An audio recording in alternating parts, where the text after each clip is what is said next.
PBN Bangla নিউজে যে খবরের দিকে নজর রাখবো, সোনারপুর কলেজে তৃণমূলের 44 বছর বয়সী প্রতীক কুমার দে নামে এক ছাত্র নেতা কলেজ চত্বরে এক নবাগত ছাত্রীকে দিয়ে মাথা টেপাচ্ছেন।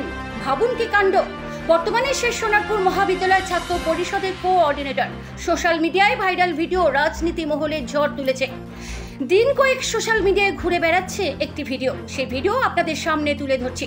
এছাড়াও রাজপুর টাউন তৃণমূল যুব কংগ্রেসের সভাপতি এবং সোনারপুর দক্ষিণ বিধানসভা তৃণমূল ছাত্র পরিষদের সভাপতি তিনি, এবং স্থানীয় বাসিন্দাদের দাবি তাকে নাকি নিয়োগ করেছে তৃণমূল বিধায়ক লাভলি মৈত্র।